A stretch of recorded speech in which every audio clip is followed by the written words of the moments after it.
Praise the lord. మన పరిశుద్ధుడు రక్షకుడు యేసుక్రీస్తు వారి శక్తి కలిగిన నామమున ఈ రోజున దేవుని వాక్య ధ్యానమునకు ప్రతి ఒక్కరికి మన రక్షకుడైన యేసు పేరట ప్రైజ్ ద లార్డ్. అక్కడక్కడ కొన్ని శిక్షణ తరగతులు అనేవి జరుగుతూ ఉంటాయి. వ్యక్తిత్వాన్ని పెంపొందించుకోవటం, ఎలా ప్రవర్తించాలి, మన స్కిల్స్ అంటే ఎవరితో ఎలా మాట్లాడాలి అనే విషయాల గురించి బోధిస్తూ ఉంటారు.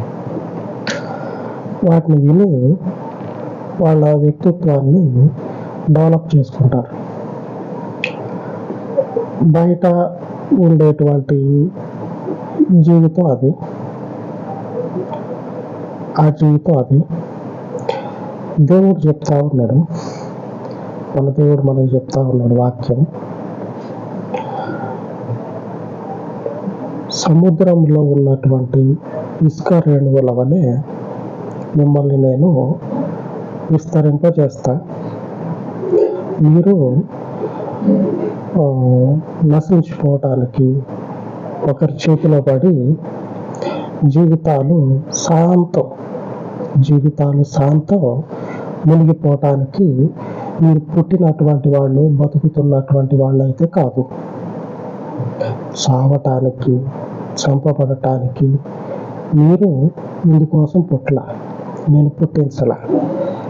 నేను ఇచ్చినటువంటి వాగ్దానం ఏంటంటే మీరు శాశ్వత కాలం బ్రతుకుతారు. బయట నేర్చుకునేటువంటి ఆ తరగతులు అనేవి కొద్ది కాలం వరకే. ఆ కొద్ది కాలం కూడా అవి నిలబడకపోవచ్చు. ఏమరా అంత ట్రైనింగ్ తీసుకొని ఈ చిల్లర పనులు ఏందిరా అనే మాటలు కూడా వినపడతాయి. వ్యక్తిత్వాన్ని పెంచుకుంటా అని చెప్పి నన్ను ట్రైనింగ్ తీసుకొని ఇప్పుడేదిరా ఈ చిల్లర పనులు అనే మాటలు కూడా వినపడతాయి. ఎస్తేరు రాణి రాజుగారి దగ్గరికి పోయి మాట్లాడుతూ ఉన్న మాట 7వ అధ్యాయము 4వ వచనం. సంహరింపబడుటకును హతము చేయబడి నశించుటకును నేనును నా జనులను కూడా అమ్మబడిన వారము. మేము దాసులముగాను దాసురాండ్రముగాను అమ్మబడిన ఎడల నేను మౌనముగా నుండను. ఏలయనగా మా విరోధిని తప్పించుకొనుటకై మేము రాజువకు తమరిని శ్రమపరచుట యుక్తము కాదు. మేము చావటానికి అలాగనే నశించిపోవటానికి మా జీవితాలు నేటి దినాన సిద్ధంగా ఉన్నాయి. ఆ పరిస్థితులను బట్టి రాణి రాజుతో విజ్ఞాపన చేస్తూ ఉన్నది. ఆ జీవితాలు అనేవి నేటి దినమున దేవుని శాపం తగిలి నశించిపోతా ఉన్నాం, చనిపోవటానికి సిద్ధంగా ఉన్నాం. ఆడేని శ్రమ వచ్చిందంటే, ఆడొచ్చినటువంటి శ్రమ ఏంటంటే ఉన్నటువంటి దేవుని ప్రజలందరూ, ఉన్నటువంటి ఆ యూద జాతి మొత్తం కూడా సావాలని రాజు శాసనం పుట్టిస్తాడు.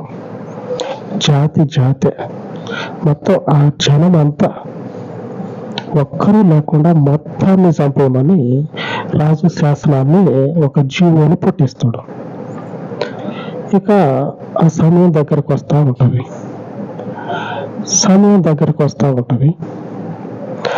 లేఖనాలలోనేమో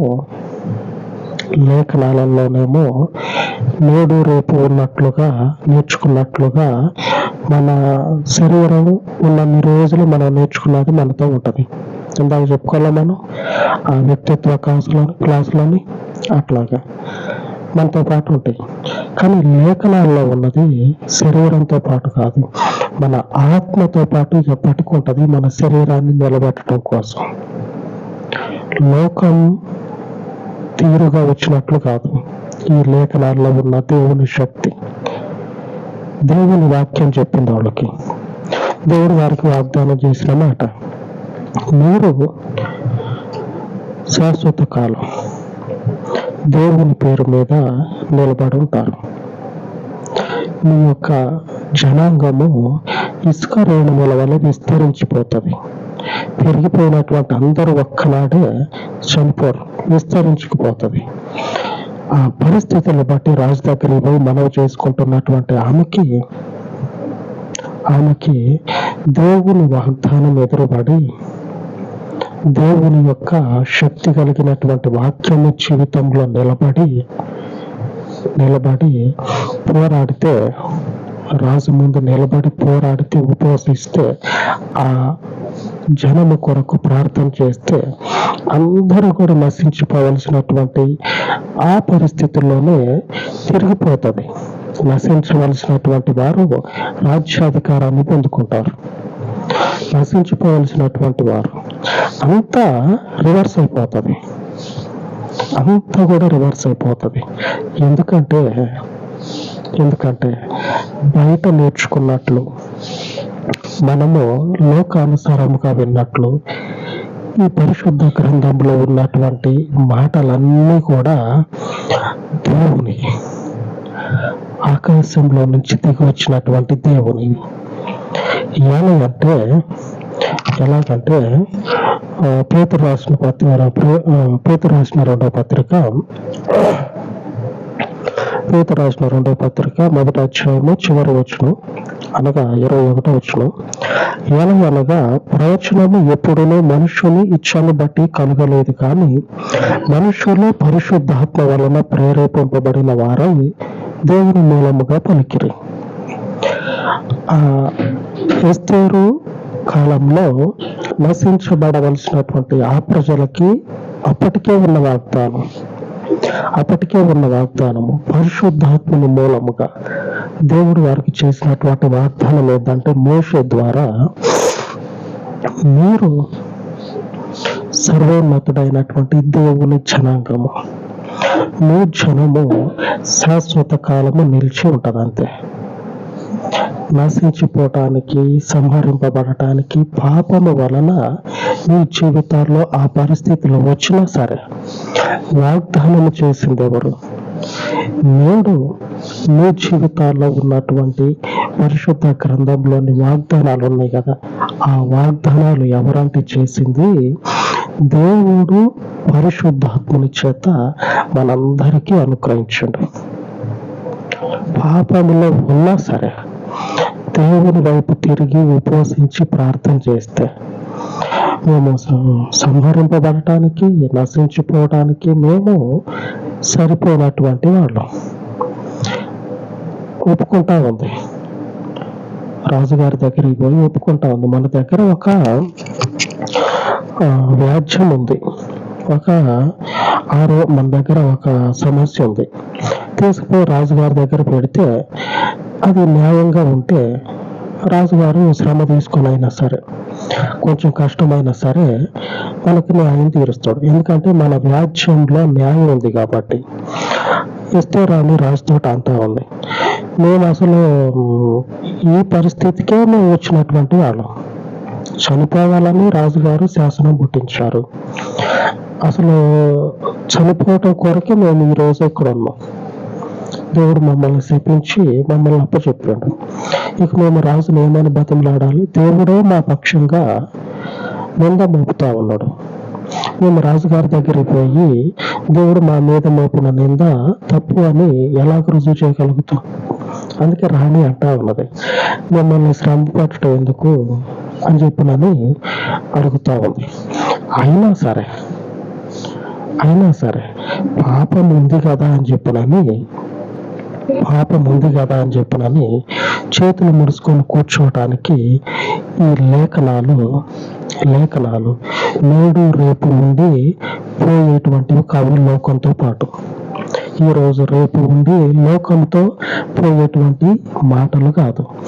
దేవుడు పరిశుద్ధాత్మ మూలముగా చెప్పబడినటువంటి ఈ మాటలు మనము పాపములో ఉన్నా సరే ఆ పాపము నుంచి నశించిపోవలసినటువంటి ఆ స్థితి నుంచి మనల్ని బయటికి తీసుకొస్తుంది.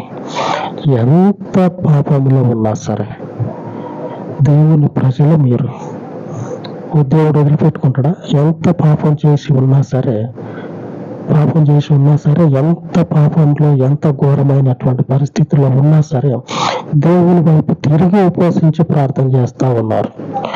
3 దినాలు దేవుని వైపు తిరిగి ఉపవసించి ప్రార్థన చేస్తా ఉంటే వాళ్ళ మీద ఉన్నటువంటి ఆ శాపాలు అనేవి దేవుడు ఒకటే దెబ్బతో అట్లాగా కళ్ళు మూసి తెరిసే అంతలో ఆ శాపము తొలగిపోవటమే కాదు, వాళ్ళు అధికారము కలిగిన వారుగా కనపడతారు. అధికారము కలిగిన వారుగా దేవుడు మనకు చేస్తూ ఉన్నటువంటి వాగ్దానం, పరిశుద్ధ శక్తి చేత మనకు దేవుడు ఇస్తూ ఉన్న వాగ్దానం. యోహాను సువార్త 17వ అధ్యాయము 7వ వచనంలో రాయబడి ఉన్నది, నీవు నాకు అనుగ్రహించిన మాటలు నేను వారికి ఇచ్చి ఉన్నాను. ఈరోజు మన వాక్యంలో మన ధ్యానించుకునేటువంటి వాక్యం ఏమిటంటే, నీవు నాకు అనుగ్రహించిన మాటలు నేను వారికి ఇచ్చి ఉన్నాను. దేవుడు మనకి ఏ మాటలైతే ఇచ్చి ఉన్నాడో ఆ మాటలన్నీ కూడా మన పాపపు జీవితాలలో ఫలించేటువంటి మాటలు. ఆమేన్. దేవునికి మహిమ కలుగును గాక. మనము ప్రస్తుతం ఉన్నటువంటి ఈ లోకంలో ఎంత శుద్ధిగా ఉన్నా సరే పాపము తగులుతూనే ఉంటది. ఎంత శుద్ధిగా ఉన్నా సరే ఈ పరిస్థితుల్లో దేవుని వాక్యము మనల్ని ఏం చేస్తుంది అంటే శుద్ధి చేసి ఈ పరిస్థితుల్లోనే ఉన్నటువంటి సమస్త శాపాలను కొట్టేస్తుంది. ఎస్ఏ రాణి పోయి రాజుతో మాట్లాడుతూ ఉంటే, నా ప్రజలు నేను అందరం కూడా నశించిపోయేటువంటి సమయం ఇది. మనుషుల ద్వారా కలిగిందా అనుకుంటే కాదు, దేవుని ద్వారానే కలిగింది. అయినా సరే దేవుడిచ్చినటువంటి ఈ శాపాలని ఆశీర్వాదకరంగా మార్చుకున్నారు. ఎందుకంటే దేవుని మాటలో అంత శక్తి ఉంటుంది. ఆయన వైపు తిరిగి ప్రార్థన చేస్తే శాపాలన్నీ కూడా తొలగిపోతాయి. ఆ వచ్చేటువంటి ఉగ్రత అంతా కూడా, ఆ శత్రువు యొక్క పన్నాగం అంతా కూడా ఏమవుతుందంటే తొలగిపోతుంది. దేవుడు మొట్టమొదటి వారికి చేసిన వాగ్దానం ఏంది? మీరు సముద్రం ఒడ్డున ఉన్నటువంటి ఇసుక ఎలాగైతే ఉంటుందో అట్లాగా మీ యొక్క జనాంగం అనేది విస్తరించుకుపోతుంది. అట్లా విస్తరించుకుపోయినటువంటి జనము ఒకటే దెబ్బకి నశించిపోతుందని దేవుడు చెప్పాల. మీరు విస్తరించుకుపోతారని చెప్పాడు, విస్తరించుకుపోయారు. పరిస్థితులు ప్రభావం వల్ల వారి యొక్క జనాంగము నశించిపోయే పరిస్థితి. అయినా సరే దేవుని శాపాలలో ఉన్నారు. దేవుడిచ్చినటువంటి ఆ శాపాన్ని పొందుకుంటా ఉన్నారు. అయినా సరే దేవుడిచ్చినటువంటి శాపమైనా సరే, ఇప్పుడు నాకున్నటువంటి ఈ దరిద్రత దేవునిదైనా సరే, ఈ దరిద్రతలోనే దేవునికి మొరపెడతా. నాకున్నటువంటి ఈ శాపంలోనే దేవునికి ఉపవసిస్తా అని ఆ రాజుగారి దగ్గర దేవుని దగ్గర ఉపవసించి రాజుగారి దగ్గర నిలబడితే, రాజు వారికి ఇచ్చినటువంటి మాట ఏంటంటే, వాళ్ళకి అధికారం ఇచ్చి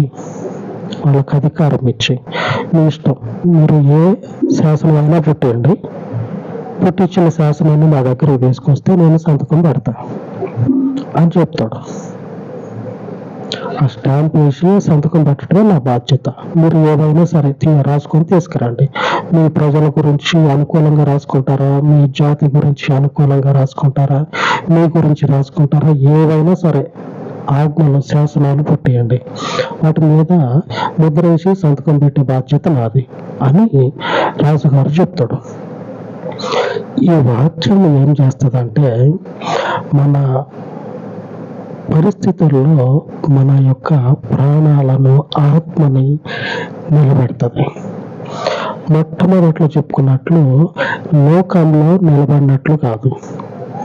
లోకంలో నిలబడవచ్చు, నిలబడకపోవచ్చు. నిలబడింది అయినా సరే, లోకంలో నేర్చుకొని నిలబడింది అయినా సరే, అది ఎప్పటికి ఉంటుందా అంటే ఉండదు. ఈ వాక్యం అనేది ఎప్పటికీ ఉంటుంది, మనుషుల్ని స్థాపిస్తుంది. ఆ సజీవమైనటువంటి వాక్యము అంతటి శక్తి కలిగింది. ఎందుకంటే పరిశుద్ధాత్మ ఉన్నటువంటి సత్యదేవుని యొద్ద నుంచి వచ్చినటువంటి ఈ వాక్యాన్ని పరిశుద్ధాత్ముడు మనకు బయలుపరిస్తే మనం పొందుకొని ఆ వాక్యము ద్వారా మనము కట్టబడతా ఉన్నాం. క్షేమంగా ఉన్నటువంటి శాపాలను పోగొట్టుకుంటూ దేవుని వైపు నడుస్తూ ఉన్నాం. ఆ రక్షించేటువంటి, కాపాడేటువంటి పరలోకపు దేవునికి ప్రార్థించుకుందాం. మహోన్నతుడు అయిన తండ్రి,